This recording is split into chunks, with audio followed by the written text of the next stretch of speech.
Okay, so in this video I'm going to be talking about my top 20 favourite films from 1990. These are all in accordance with the release dates from IMDb. And again, these are just my personal favourite top 20 films from this year. There's no real right or wrong to this. These are just the films I enjoyed. So that being said, 1990 just churned out some absolute great films. This was the year I was born. Just some fantastic pieces of work from this year. So that being said, I'm going to get into just a small handful of honourable mentions I've got from this year. So I'm going to kick those off first off with Life is Sweet by Mike Leigh. Really good sort of underrated British drama, this one. Check it out if you've not seen it. Next honourable mention for me is Pump Up the Volume with Christian Slater. Great sort of anonymous movie about this radio presenter at this school who nobody really knows who it is, but it's really the program he's broadcasting is really causing a stir at this school. Some people hate him, some people love him. Just a great sort of mystery film. Next honourable mention for me is Lord of the Flies.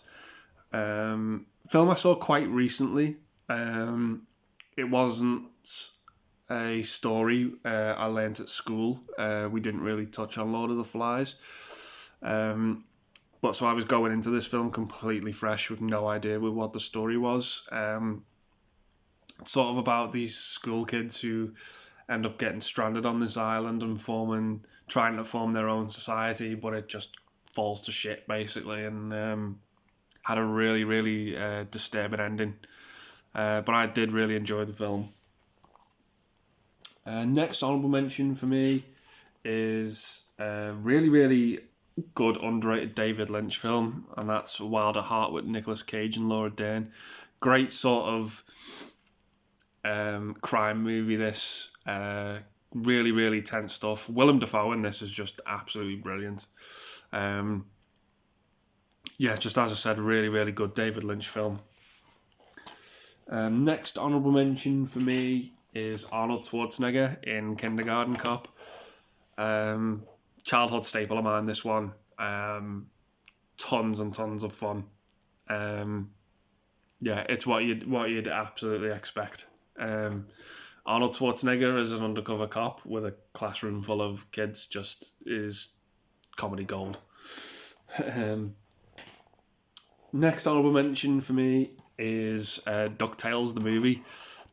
Just a fun adventure animated film. Christopher Lloyd voices the villain as well. Can't go wrong there. Just huge fun film. Next one for me is Richard Linklater's Slacker. Not a massive plot to this film. It just sort of follows people in this town and just their conversations, but the conversations are so engaging and just keep you invested.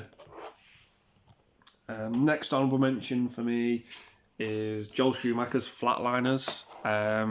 Great cast in this film. You've got Julia Roberts, Kiefer Sutherland, Kevin Bacon, Oliver Platt. Pretty much about this sort of group of students who really sort of push death to its absolute limit, and begs the question really, is there life after death? But absolutely really enjoyed this one. Sort of like creepy sci-fi film. Next honourable mention for me is Welcome Home, Roxy Carmichael with Winona Ryder and Jeff Daniels. This is not a great film by any means. There is a sort of charm to it for the first 2 acts, which sort of, it's fine enough to watch, but the third act to me is just so depressing. The movie just sort of takes its turn, and the end of it just ends on quite a bit of a downer. But it's one of 3 films Winona Ryder did this year. The other 2 made it into my top 20, but It's worth a watch. Check it out if you've not seen it. Some of the extras in this as well are fucking awful. They just give really, really bad performances, but it's still worth checking out. Next honourable mention for me is Stephen Frears's The Grifters. Great sort of con movie with a great cast. Got Annette Bening, John Cusack, and Angelica Houston.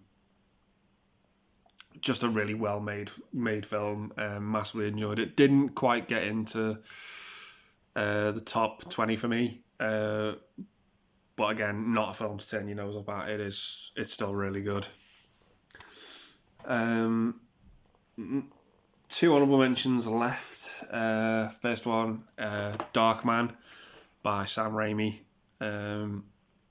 starring Frances McDormand and Liam Neeson. This was sort of his first stab at the superhero films before he went on to do the Spider-Man trilogy. Really, really good, well-made superhero film. Massively fun, massively entertaining. My favourite scene is when Liam Neeson wins a pink elephant at a fairground game. It just all hell breaks loose and it's batshit crazy. But yeah, check this one out if you've not seen it. My last honourable mention from 1990 is the first Jack Ryan film, and that is The Hunt for Red October. Alec Baldwin, Sean Connery. This has got a great cast as well. It's got James L. Jones is in there, Tim Curry's in there, who I absolutely love. Everything he's in turns to gold.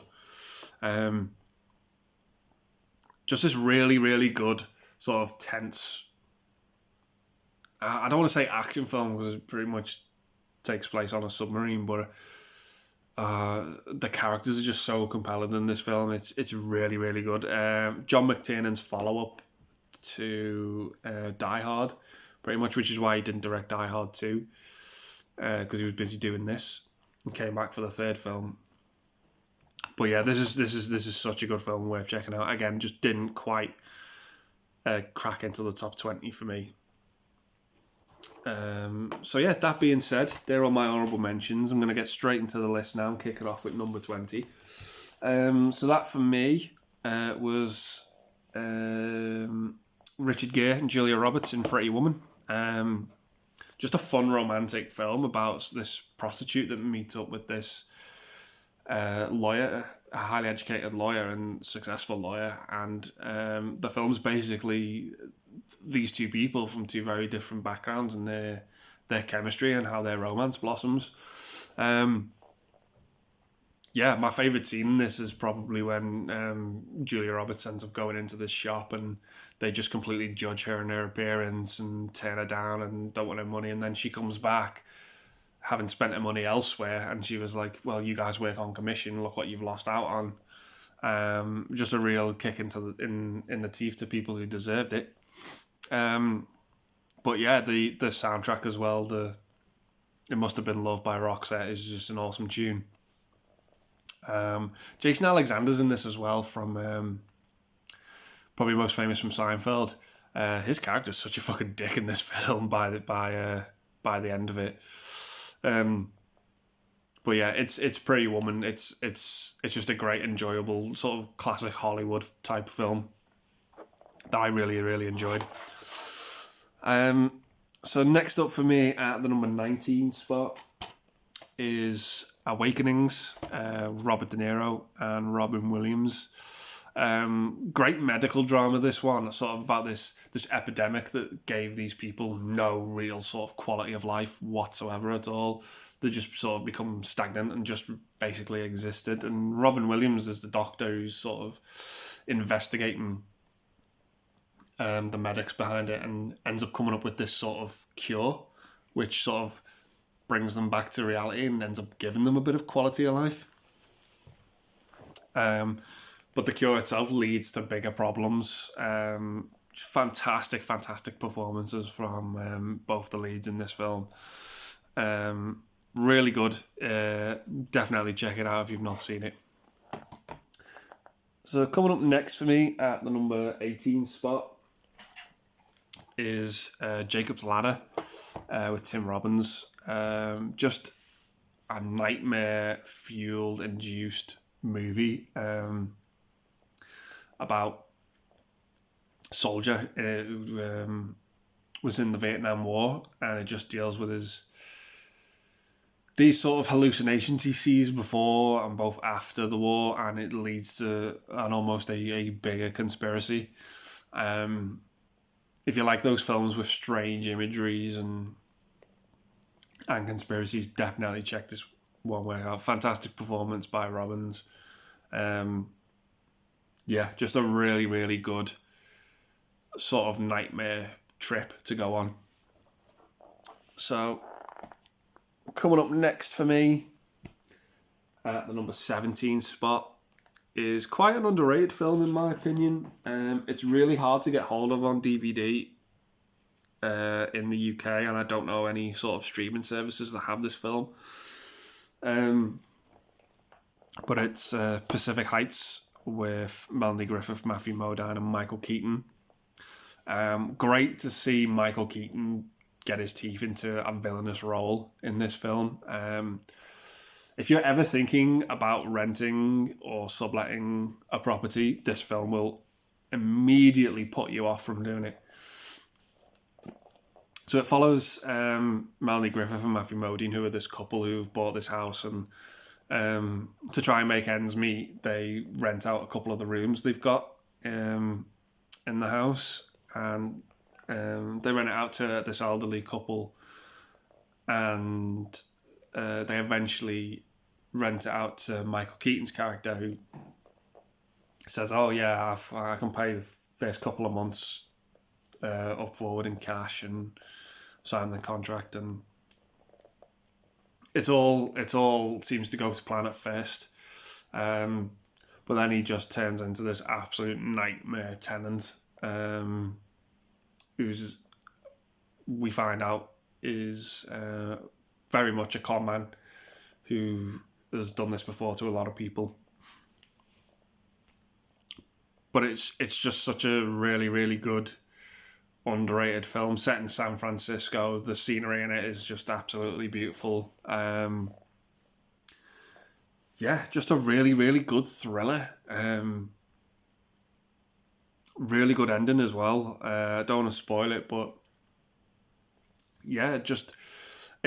it really, really surprised me, this film. I remember it being on really, really late on Channel 5 one night when I was a kid, and ended up taping it, and it was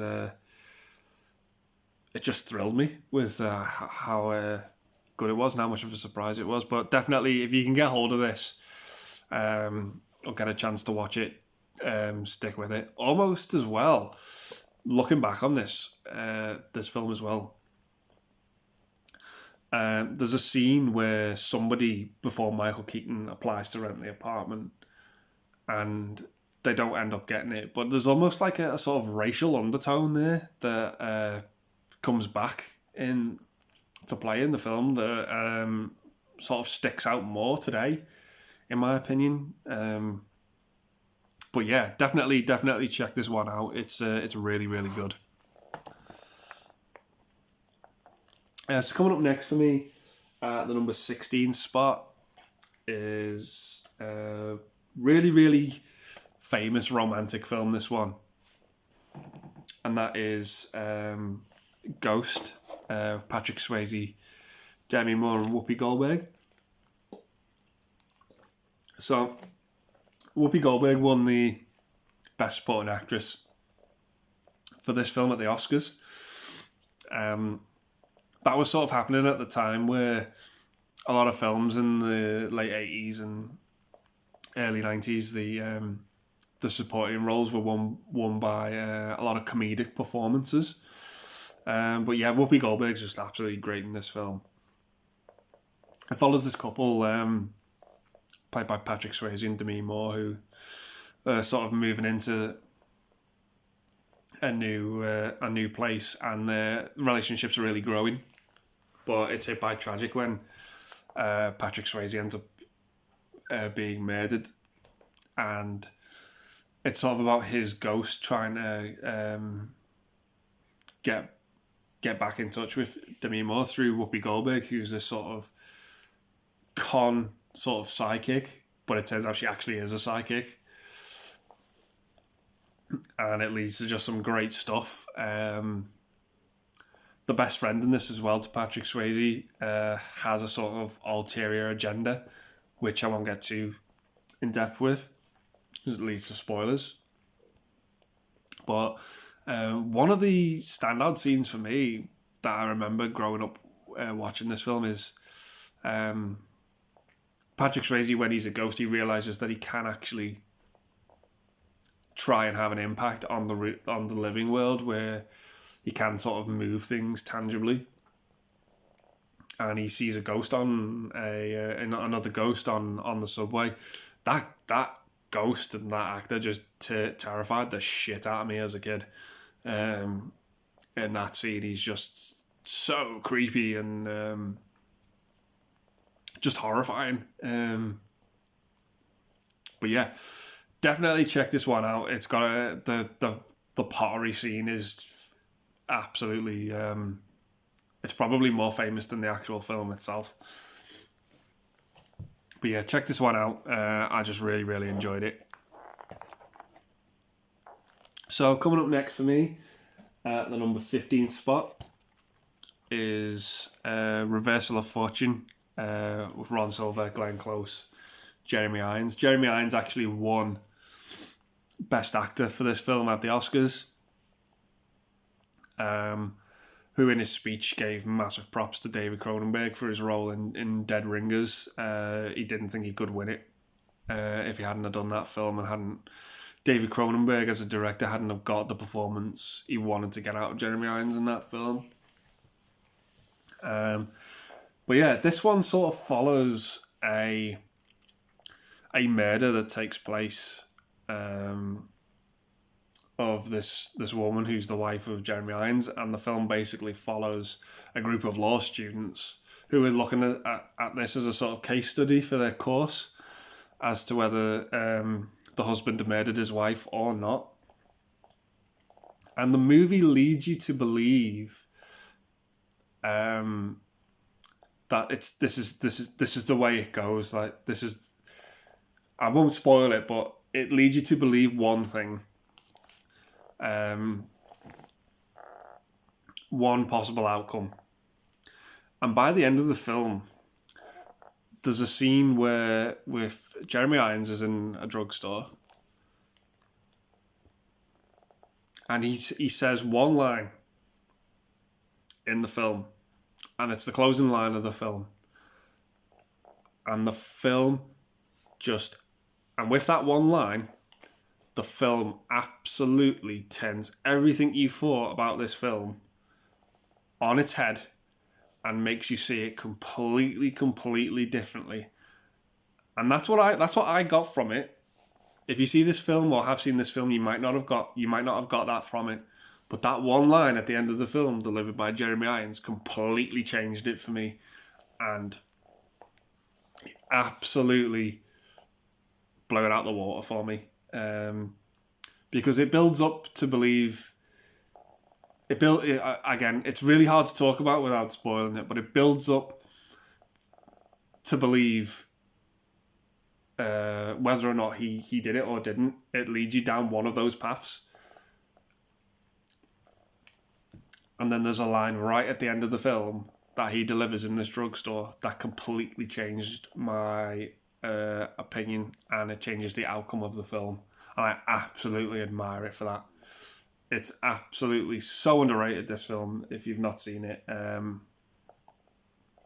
So good. Great sort of legal drama as well. Just fantastic. Check it out if you've not seen it. So coming up next for me at the number 14 spot is the Coen Brothers' Miller's Crossing. Really good crime movie, this, about gangsters.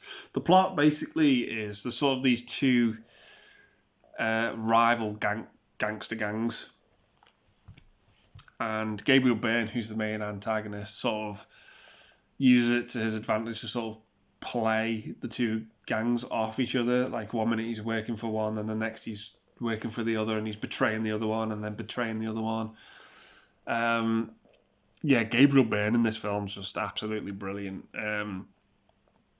Great cast as well. You got Albert Finney, who I forgot was in this. John Turturro, who just gives. It's one of his best performances as well, and he is as well pretty much a Coen Brothers staple. He's been in some great films of theirs, and another staple in there as well is Steve Buscemi. Yeah, just a great gangster film. Really, really love this one. Beautifully shot. Some of the scenes in the woods when they take people out to kill them are just absolutely fantastic. Almost reminded me of the end of Inglourious Bastards a little bit. You could sort of see where some of the scenery was a bit very similar to me, but yeah, hugely enjoyed this one. So coming up next to me at the number 13 spot, great sort of early 90s monster movie, and that is Tremors, with Kevin Bacon and Fred Ward. The two of these have just got such great chemistry together, just acting and bouncing off each other. Hugely entertaining. The effects in this film are just absolutely fantastic and creative as well. The great sort of practical effects. I don't think there's any CGI in this. I think it just uses stop motion and miniatures to full effect in this film. Like, it just seems seamless the way and how they just fit in the film so organically. Just absolutely fantastic. Basically, the film's premise just follows this small town. It's pretty much just desert, and there's just these giant monsters that live underground. Every time someone makes a noise or makes vibrations, they come up and cause havoc. Just this hugely entertaining monster movie. Yeah, check it out if you've not seen it. It's the standout to me is the effects. The effects in it are just so well done. Yeah, just do yourself a favour. Check if you've got like 90 minutes or 2 hours to kill. Give it a watch. Hugely enjoyable. So coming up next for me at the number 12 spot is Godfather Part 3. A film many people sort of consider to be the black sheep of the Godfather films. This film appears on a lot of people's sort of worst sequels list as well. I don't necessarily agree with that. Is Godfather 3 as good as or better than Godfather 1 and 2? Absolutely not. In no world is that the case at all. But I do see people who do prefer the third one. It comes very late. It comes 16 years later after the second one, which was made in 1974. Just another great gangster film. It's a shame because it lives in the shadow of two perfectly made films. But how many perfectly made films are there really? There's only really 4 films, I think, ever to have been made that have cracked the score of 9 on IMDb. And Godfather 1 and 2 are 2 of those films. So the bar's set very high enough as it is. But yeah, the third one, it's not as good, but it's still a really good, enjoyable film. I know, just to touch on the casting of this film as well, my favourite performance by Andy Garcia, probably bar The Untouchables. I really enjoyed him in this. I love his ruthlessness in it, and it's great to see Al Pacino back as Michael Corleone as well. But from what I heard, I believed that Winona Ryder was supposed to be in this film, playing Michael Corleone's daughter. But for whatever reason, things just didn't work out between her and Francis Ford Coppola. I know there was a lot of stuff in the media saying the two of them just didn't get on and didn't. And that really wasn't the case. It was just to do with, I think, Winona Ryder wasn't well at the time and couldn't commit to the film. So to replace her, Coppola brought in his daughter, Sofia Coppola, for the role. And a lot of people have... Their biggest problem with the film is Sofia Coppola's acting. They just think she's absolutely awful. I don't think she's awful enough to warrant the criticism. I mean, she's not blowing anyone's socks off with the performance, but I wouldn't go out this way to call this an awful performance. It's not great, but it's not bad either. It's fine.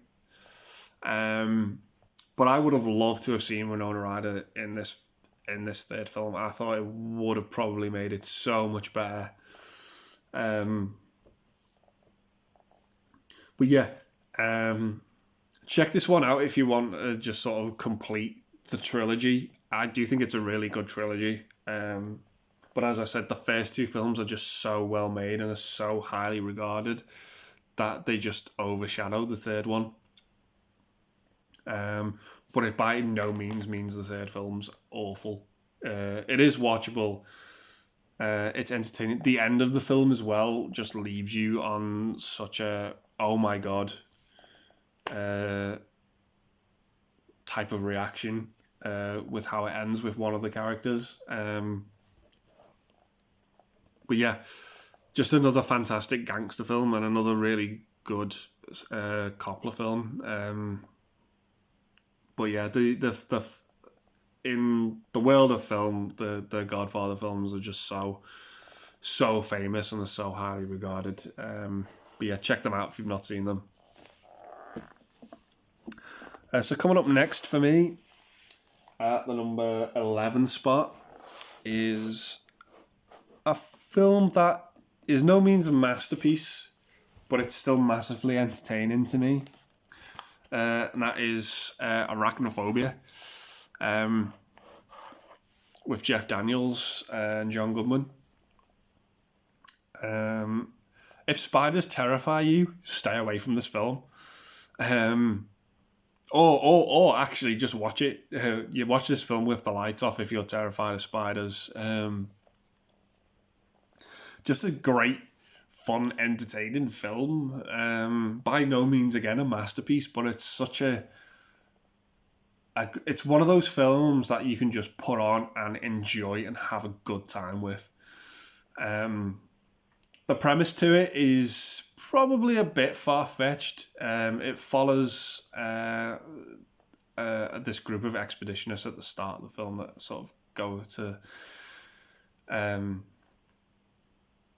South America and to try and discover this new species of spider, and one of them ends up coming back with them and ends up going into this town and breeding with a regular spider. They sort of create this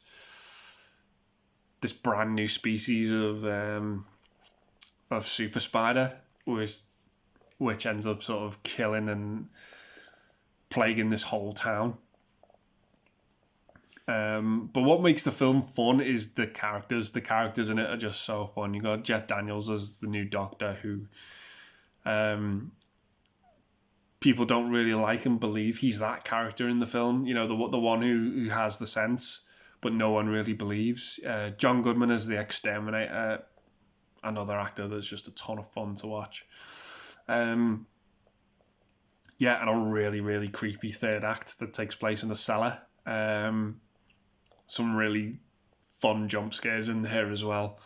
But yeah, as I said, if you don't like spiders, maybe stay away from it. But I personally don't really like spiders at all. I'm terrified of them, but I massively, massively enjoy this film. Just entertainment is off the charts with this one. It's just huge, fun, enjoyable film.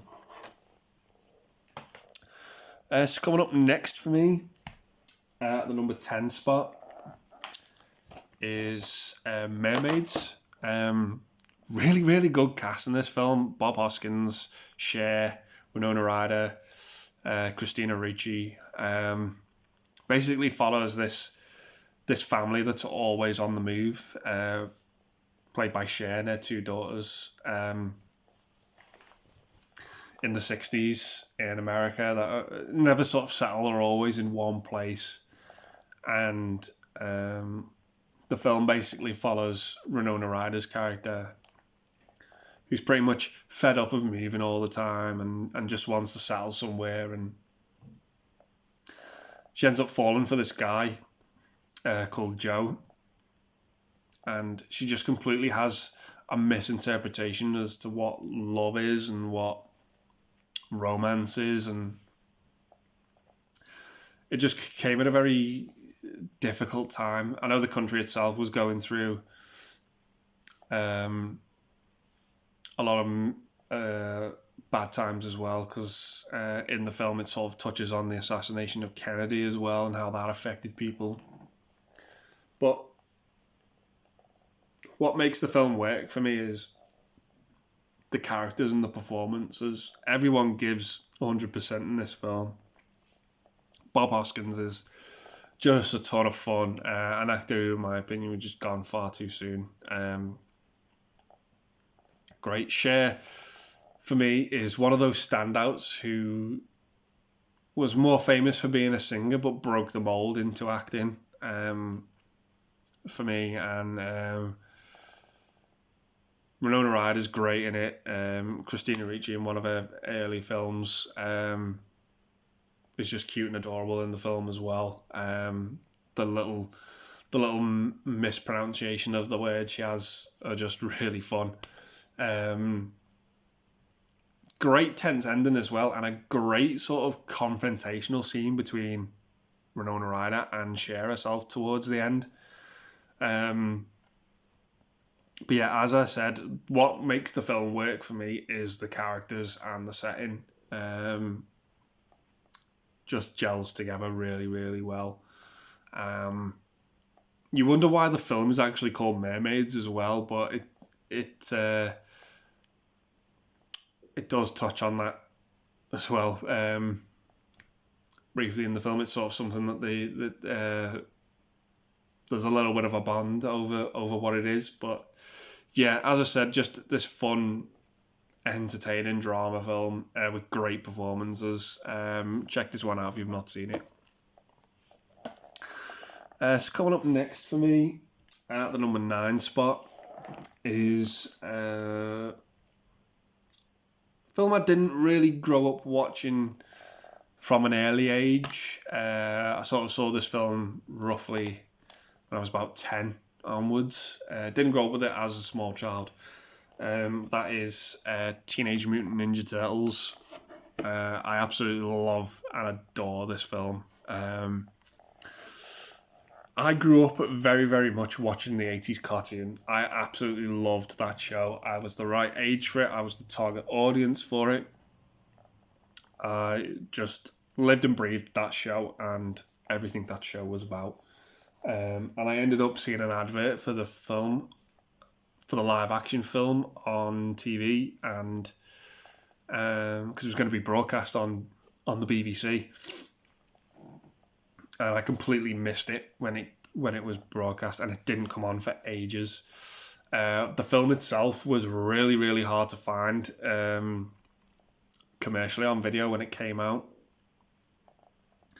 I grew up mainly watching the third film because that was really the only one we could watch, and that was really the only one which sort of focused on Teenage Mutant Ninja Turtles, and I absolutely loved that film as a kid. But as a kid, I didn't realise how bad that film was from a quality perspective, and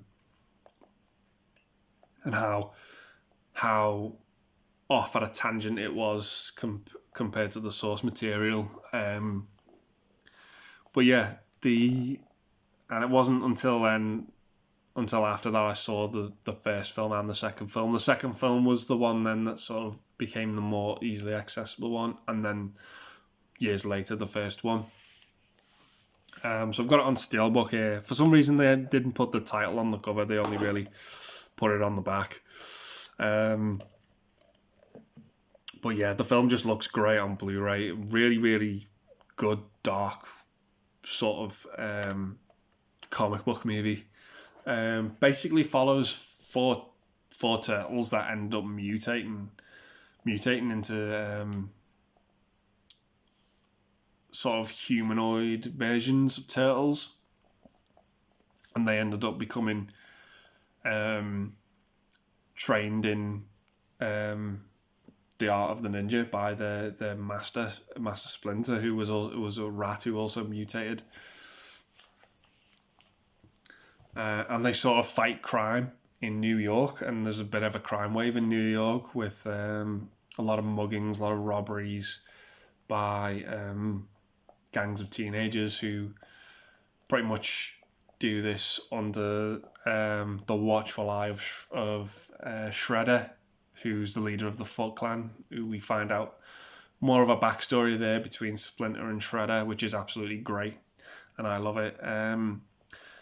The scenes that stick out for me is their master Splinter, at some point in the film, gets kidnapped, and the reactions from the turtles are just so relatable and so heartbreaking. Particularly from Raphael and Michelangelo. They just have so much character to them.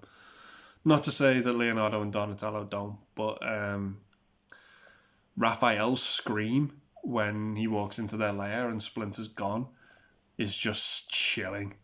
It just does something to you. It's, as a child, when I first saw it, it scared me. The scream, it's horrific. Yeah, and I think it hits Michelangelo the hardest, because he's the one that sort of, he cries the most over it. But yeah, the reaction to it is just, it's heartbreaking. The standouts to me in the film are just the backstory between Splinter and Shredder is really good. I love how Shredder as well has his foot soldiers have an encounter with the turtles, and the foot soldiers come back and tell him about how they fought and how they fighted, and he just picks up on something familiar about it. He's like, the fighting style you described, it's familiar to me. Like, and it leads to, again, not to get into spoilers, but it just leads to a great backstory.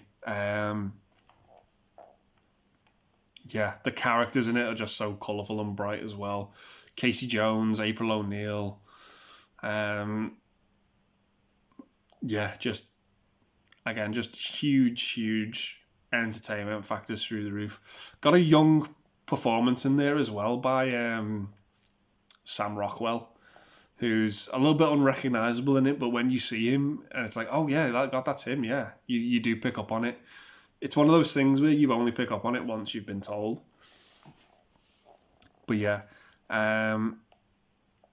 if it's one of those things you're into, the zaniness and the craziness, that is something, I mean, just say it.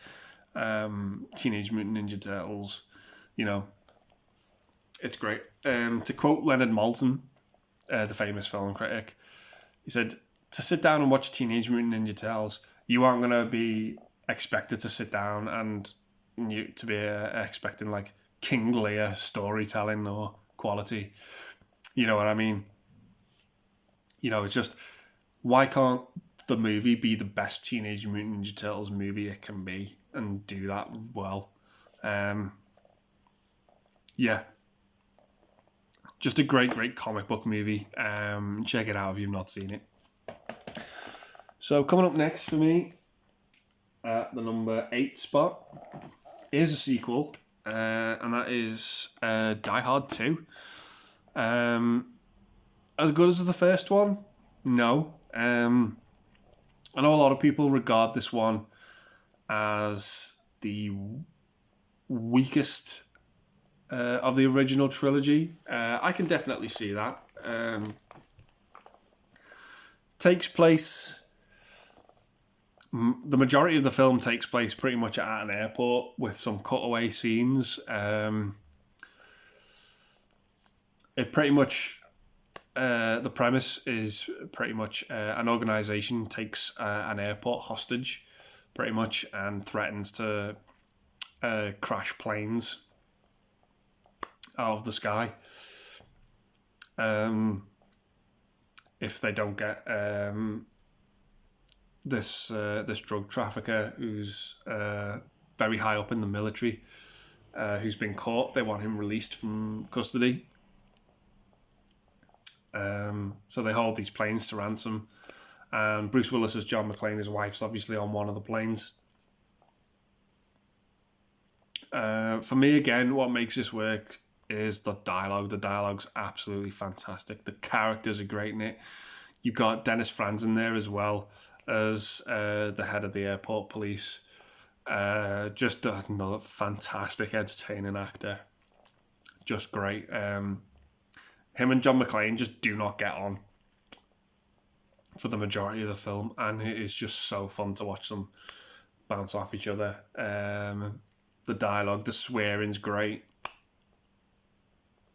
I love the scene when he's giving McClane a hard time, and he's like, what are you doing? Do you think you're John Wayne out there? And then someone just out of the blue just says, shut the fuck up and do something useful. Seal off the street. It's just so entertaining and so fun. William Sadler as well as the villain. Not as good as Alan Rickman, but that's such a high order to try and top. But he is really intimidating in this film and really quite scary. Sort of poses as more of a physical match for John McClane towards the end. But it leads to a great final climax. I massively enjoy this one. I do think it is the weaker out of the original trilogy. For me, the order is 1, 3, 2. But that's not to take away from it. That's not to mean it's a bad film. I know it pretty much takes place at...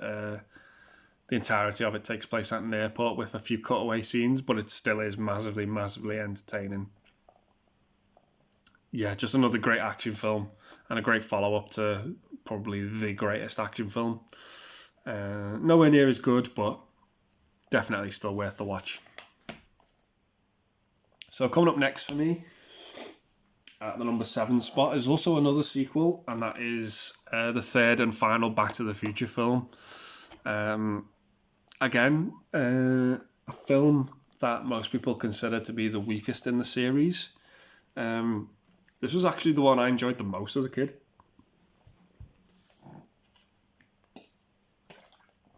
I love the Western setting in this. It's like the first one goes back to the 50s, the second one goes into the future, and then back to the 50s again with its plot. And then it's kind of like, well, where can we go next? Well, let's go back to the Old West. And it's just, I really enjoyed the scenery in this. I know a lot of film critics have said it looks more like a Hollywood production set trying to emulate the Old West than rather look more organically like the Old West. And I get that. But it's never really been a distraction to me. That I've always sort of seen it as like an Old West film. It felt more organic to me as an Old West film as well. So the film pretty much picks up straight away where Back to the Future 2 left off. We see Marty and Doc from 55 following up on the letter that the present Doc sent them from the past that left them from the 1800s. So then Marty ends up going back to save Doc, who found out actually gets killed shortly after arriving back at the Old West. So they try and stop that. It's great. We get some new characters in it as well. We get to see Clara, who's Doc Brown's love interest for the film, and see that relationship blossom. Great final act as well. When they try and use the train to push the DeLorean up to 88 miles per hour. Massively great set piece. This is one of those trilogies and one of those films that has the most satisfying feeling and conclusion and conclusiveness. Just everything being wrapped up to this trilogy. It just leaves you on such a high and such a buzz and such a good wrapped up feeling to this trilogy. It just ends on the perfect note. Yeah, I can't really say much more about it. It's the Back to the Future trilogy. In my opinion, it's one of the best trilogies ever made. Top 3, easy. Just so satisfying and conclusive. And again, the entertainment's through the roof on it. So coming up next for me, at the number 6 spot, is Misery, with James Caan and Kathy Bates. Kathy Bates taking home the Best Actress Oscar for this film. Based on a Stephen King book of the same name. So for me, Stephen King is someone whose material is very supernatural based. Very out there, very far-fetched, but still entertaining reads. This for me is a much more grounded in reality story. It's a very scary story. I think that what's scary about it is the fact that this story is very plausible and could happen in real life. The premise basically follows a successful writer, Paul Sheldon, played by James Caan, who's is a very famous author and very critically acclaimed author for writing a series of books based on this character called Misery. And he's in the process of, he's basically finished the first draft of his final book. And he's on his way to the publishers to get it published. And he ends up getting in a road accident caused by bad weather. Leaves him almost, if he'd have been left there, he probably would have died.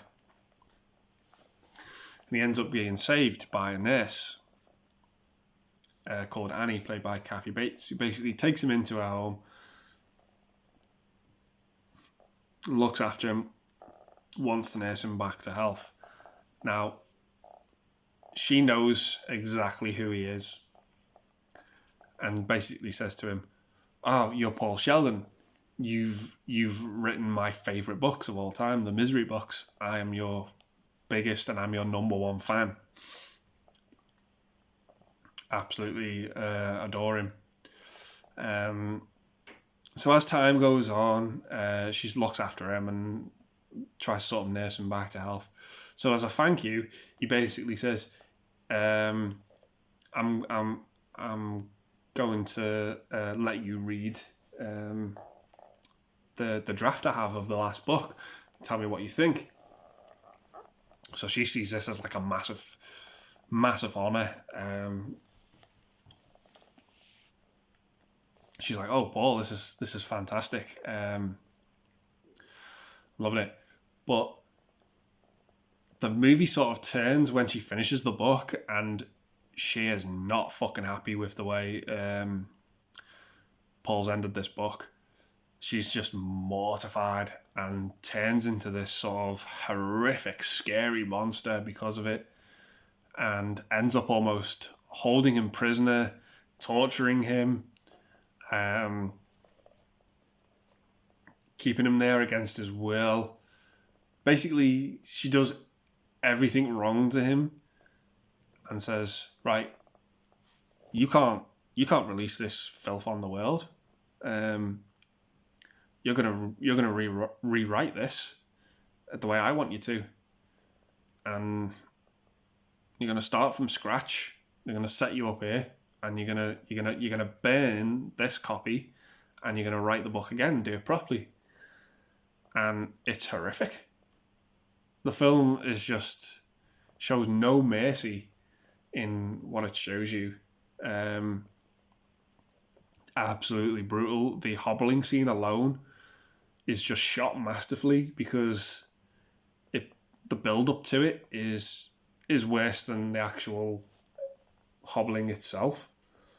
The camera very cleverly cuts away at certain points to leave you and your imagination alone to figure out what to put the pieces together yourself.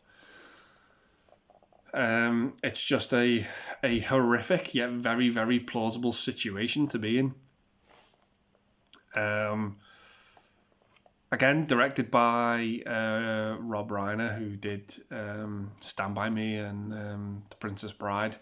I'm gonna leave talking about this film there because I don't really want to get into much more spoilers. That is pretty much the plot and the premise. But yeah, check this one out. It's fantastic. It's great, creepy thriller. One of the more grounded Stephen King stories. I've not read the book Misery. I've read a few Stephen King's books, but I haven't read Misery. But yeah, this is I've heard it's one of the best adaptations. Very small film. Majority of the film, there's only 2 actors, and you can do this film proves that you can do a hell of a lot with pretty much 1 room and 2 actors. Absolutely admire it for it. Yeah, check this one out if you've not seen it. You won't be disappointed. So coming up next for me at the number 5 spot is pretty much a sci-fi epic in my opinion, and that is Arnold Schwarzenegger in Total Recall, directed by Paul Verhoeven. This film pretty much delivers everything you'd expect. Does what it says on the tin, pretty much. The direction from Paul Verhoeven is just balls to the wall, no bars, gore, violence, everything you'd expect from him if you've seen RoboCop and Starship Troopers. One of the better Schwarzenegger performances as an actor as well. The film basically follows Quaid, who's Arnold Schwarzenegger's character, who is pretty much obsessed with the planet Mars and wants to live on Mars. He's constantly having dreams about the place and this mysterious girl that's always in his dreams. Basically just wants to go there. And there's this place called Total Recall, which pretty much implants memories into your brain of like holidays you want to go on or scenarios you want to be in. Basically this sort of they implant fantasies and memories into your brain. And the film's not very clear on whether Arnold Schwarzenegger has been implanted or not. It's very ambiguous about that, which leaves you guessing. But it leads us on this sort of spy secret agent type of movie, which ends up taking place on Mars. The visuals in this film are just absolutely fantastic. The score, the music is brilliant. It's so tense, so creative. I actually, you can watch this and forget that it's a movie. Like, it actually takes you into that environment that it creates, and you genuinely believe that this is happening on Mars. You forget that it's a movie sometimes. The acting in it is just on point for an action film like this. Roddy Cox and Michael Ironside as the villains are just, some of the most underrated and greatest villains, I think, in sci-fi and in movies in general. Those two actors are great in anything they're in as well. I also want to make note of this as well. Like, how many films are there where Michael Ironside loses an arm or has already lost an arm in the film? I can think of this, The Mechanic, and Total Recall, just to name a few. But yeah, that's just something I've picked up on in watching that movies with him in. But yeah, saw this from a young age as well, and it just, the violence in it is terrifying and so creative. Desensitized to it now, but yeah, just a hugely enjoyable, entertaining sci-fi film. Unrecognizable performance in there as well from Hank from Breaking Bad. Check this one out. Great sci-fi movie. It's one that just hooks you in straight away with its opening scene, and you're stuck with it to the end then. Just a great, well-made film. So coming up next for me, at the number 4 spot, is an absolute childhood staple of mine. It's a movie and its sequel that I watch every year without fail at Christmas time. I probably might watch it a couple of times at Christmas. That is Christopher Columbus's, John Hughes's penned Home Alone. Who hasn't seen this film? And what can be said about it that hasn't been said already? Premise is very simple. Family go on holiday. They forget one of their kids. The neighborhood that they live in is being targeted by burglars, and the kid set up traps to defend the house. And it all takes place at Christmas time.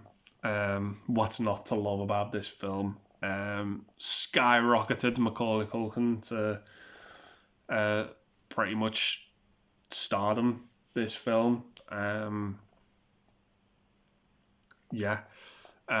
What I love about it is I love the supporting cast. I love John Hurt and Catherine O'Hara as the parents in this film. They're absolutely likeable and enjoyable. All the other kids in it are great as well. I love Buzz, the brother, who's just such a fucking twat to Kevin. The old man Marley story as well is just terrifying, but leads to one of the most heartwarming scenes in the film, which went so over my head as a kid. Joe Pesci and Daniel Stern as Harry and Marv, the Wet Bandits. Oh my god, hysterical. The pair of them working together on this. Absolute great chemistry. John Candy is in there as well, who's almost like the saviour, really, for Kevin's mum, who's just constantly in a battle to try and get home from Paris to Chicago. He ends up pretty much saving her when she arrives back in the States. But yeah, the soundtrack to it is great. The John Williams score is just so imprinting and so impressive. It sticks with you. Like, you hear those notes and you want to watch the film. Like, even if you've just watched it, you want to watch it again, because the soundtrack's so impressive and such an leaves such an impact. It's not a film that would work today, with the technology advancements of cell phones and mobiles and things like that. But for the time it came out, it's still so entertaining and so fantastic. Great family film to watch as well. This is one that I always sit down with each year at Christmas time. Few couple of days before Christmas, I get myself a Domino's takeaway, and I sit down with this and the sequel and just have a blast every year. Long tradition of mine. But yeah, not really much more can be said about this film. It's great, so entertaining and fantastic. The sequel's massively enjoyable as well. I'll get into the sequel in another video, but I know it's a rehash of the first one, but again, the sequel's secret weapon is Tim Curry. But yeah, I'll get into that in another video. But yeah, the first one is a classic. Must watch it Christmas for anyone if you've not seen it. Although you probably have. Just yeah, staple for the festive season. So coming in at number 3 for me is probably a film that would be number 1 for the majority of people from this year. And it's Martin Scorsese's masterpiece, Goodfellas. Wow, what to say about this film? I'm just going to say this off the bat, easily Scorsese's best film. I say that very, very, not very lightly, but I say that with a lot of confidence behind it and a lot of backing behind it. Because Scorsese has such an eclectic range and eclectic catalogue of films to his name. The gangster genre is clearly his forte. But this is the best, most competent, most well-made film out of all the films he has made, in my opinion. Casting is absolutely fantastic and on point. Ray Liotta, Robert De Niro, Joe Pesci, absolutely fantastic in this film. Joe Pesci took home Best Supporting Actor for this film. Amazing to think that he made this and Home Alone in the same year. Just 2 great films.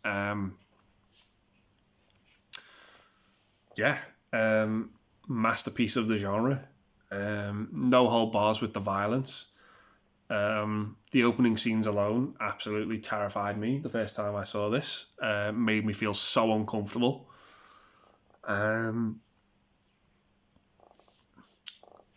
Based on a true story as well. Not really much of a plot apart from it basically follows Ray Liotta's character, who is his rise and fall as a gangster, and it's just so masterfully made. Masterful storytelling, masterfully directed, masterfully acted. I can't really say much more about this. It's such a masterpiece. I'm sounding like a broken record saying it, but it's a masterpiece of the genre. It's not really been rivaled by any other sort of gangster film. I always see Scorsese as being in competition with himself, because as many as these gangster films that he's made, they're always sort of in league with themselves.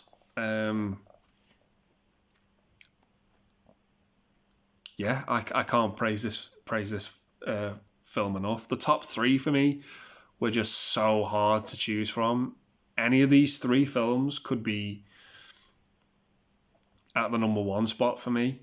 But yeah, the reason why Goodfellas is number 3 for me is because I didn't like this film the first time I saw it. It was just too dark, too edgy. I didn't get it. It's I was way too young to have seen it, but everyone, all the grown-ups in my life were saying to me, "Oh, if you like films, Goodfellas is one of the best." Like, it's absolutely fantastic. And I was like, Goodfellas, isn't that like a pizza? You know what I mean? Like a pizza company. Like, I had no idea that this gem existed. And then I eventually sat down and watched it as a kid, and I was just like blown away. It was just too much for me to take and compute. But as the years have gone on, I've appreciated this film for the outstanding piece of art that it is.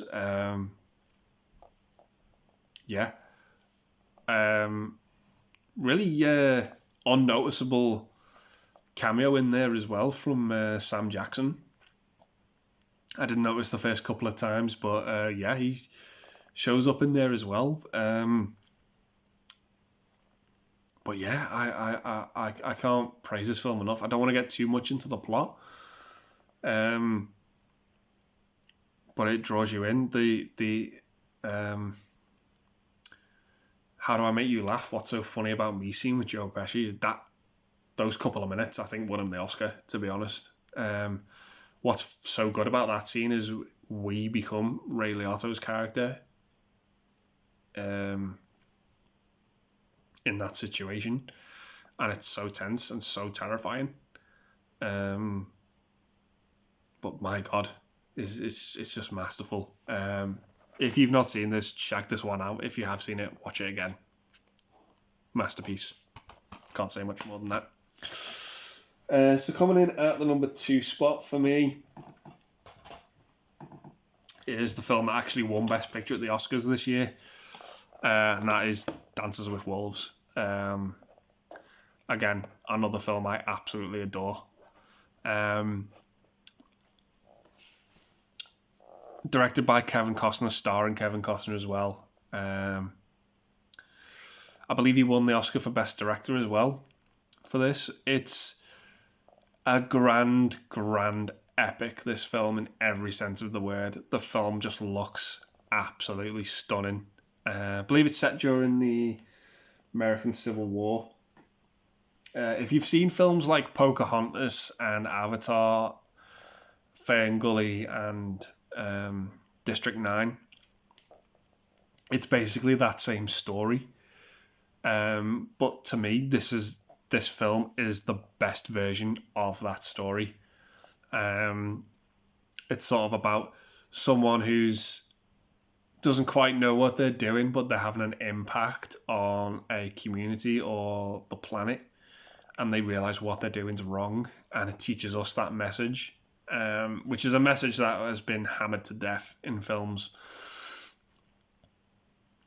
But to me, this is the film that does it the best, if that makes sense. This is the story that, and the interpretation of it, that I enjoy the most.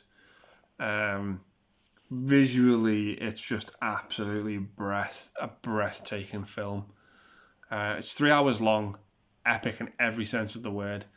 I absolutely adore it to death. I'm not going to talk much more about it, but if you've not seen this, set some time aside, check this out.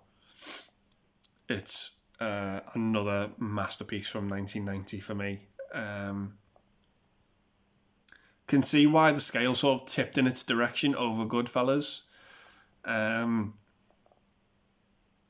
Just because I think this is an all-round more accessible for everyone to watch and everyone to enjoy film than Goodfellas, whereas it's kind of like wine and water again. Goodfellas being the wine and Dances being the water. Sort of more people can enjoy it. But yeah, worthy of the Oscar. So was Goodfellas, to be honest. But yeah, this film was completely worthy of it. Just a grand epic in every sense of the word. Set some time aside. Check this one out if you've not seen it. So coming up at the number 1 spot for me is a film I didn't grow up with. Thought was quite hard to find. It was on Channel 4 one afternoon. I ended up taping it, and very sort of dark film with not a happy ending for me personally. Anyway, that is so. The number 1 for me from 1990 is Tim Burton's Edward Scissorhands.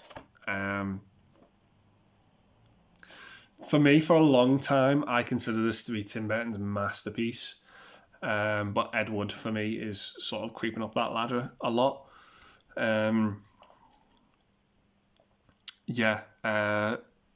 Depp, Tim Burton, and Danny Elfman in all three of those respective fields, acting, directing, and soundtrack and music, knocked it out the park in all three realms when it comes to this film. The visual directing, the acting, the score, the three of them just go hand in hand together. Not overcrowded. As I said, me and the history with this film is the trailer for this was played a lot on the Home Alone VHSs that I had of the first two films. I really wanted to divulge and see into it a lot more. The film itself raises so many questions with me. Good questions, like not questionable questions about how it was made or anything like that, but just character questions. So to get into the plot, I'm going to try and cover this as quickly as possible. Basically, an inventor wanted to invent a human, or has come close to inventing a human as possible. So the inventor, played by Vincent Price, pretty much made Edward Scissorhands, but he died before he got to finish him. Hence why his hands are incomplete. So he's been living in this this mansion for this is one of the questions. I don't know how long he's been living there. And an Avon lady ends up going up there and finding him and bringing him back to the film's basically him trying to fit into that society, and it is a fish out of water story, and he ends up falling in love with her daughter, played again by Winona Ryder. And it's about him coping with everyone's fascination about him, and people want to take advantage of him, and he doesn't know anything about that because his social skills are so minimal and non-existent. But to me, the film, the questions that it raises are, first off, how long has Edward been up there since his inventor died? Like, it looks like he was made in Victorian times to me. Like, probably close to 100 years before he got discovered, and I've got no idea. The other thing that I've noticed in this film, the more I watch it, is at 3 different points in the film, Edward's told by someone that they know a doctor that can help him. And